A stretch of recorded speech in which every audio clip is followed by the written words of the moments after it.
Welcome to another episode of Diary of a Wannabe Comedian with me, Belle, a wannabe comedian. If you need an example of somebody that is always behind the times, then look no further than me. I mean, if you didn't know it already by the fact that I'm doing this podcast, I seem to get into things just as they're going out of fashion. So I don't think it's any secret that I've had a bit of an issue with comedy in my head. You know, I had a disastrous last gig and I just thought, this is terrible. I don't know where I'm going. So I just stopped for a while. Again, this is like a second long break that I've had. I'm now going to do a course which starts on Sunday with Mike Gunn, which means that I'm going to end up performing at the Comedy Store. Tickets will be available. I will update my website at some point and put them on there and let you know how you can get tickets. But the point of doing this course is I thought I'm going to do a whole new 5 and I'm going to challenge myself to do proper, authentic me. So I've got quite a lot of puns and some of my comedy is a bit silly. And, you know, don't get me wrong, it's won me lots of trophies. So I must be doing something right. But I really want to do something that kind of shows who I am.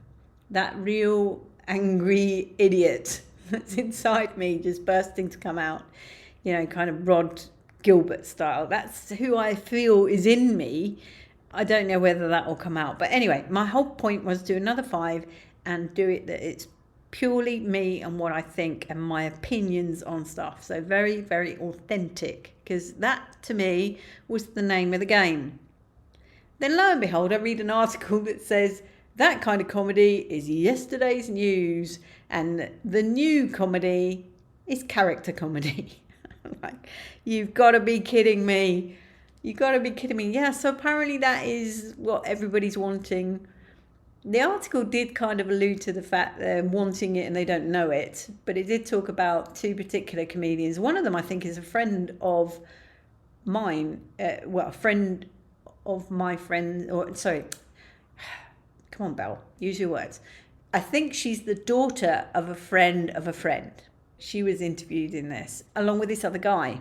And this other guy said he started in lockdown. He just started putting things on TikTok, I think. And then somebody approached him about doing a show, which he did over in Hackney, and it went down a storm. I'm not quite sure what his character is, but it went down a storm. Then, of course, he took it out and tried to do it on a stand-up night, and he said that he didn't get a single laugh.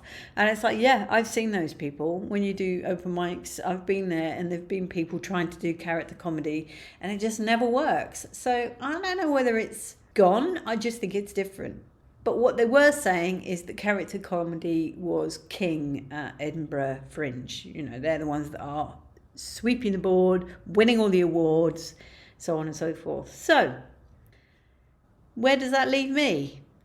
Do you know what? That leaves me in exactly the same place I was when I started this podcast.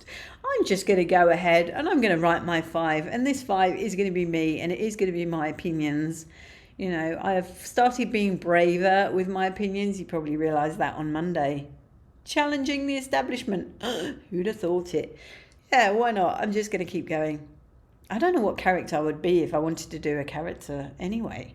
I have actually wanted to, so Logan Murray I don't know whether he still does, but he used to do a character comedy course.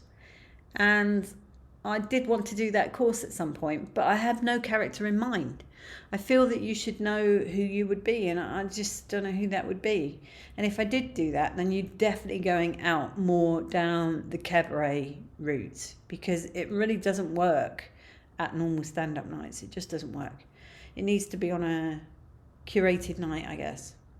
So that's me. I start comedy with Mike Gunn on Sunday. I expect he'll be surprised to see me and say, why are you here? You've done loads of gigs. It's like, I might have done loads of gigs, but I've learned nothing. Absolutely nothing based on my last gig. But there you are. That's the nature of stand-up comedy. She is a fickle mistress. Is that right? Anyway, I'll speak to you Monday and I'll let you know how that goes. Much love and gratitude.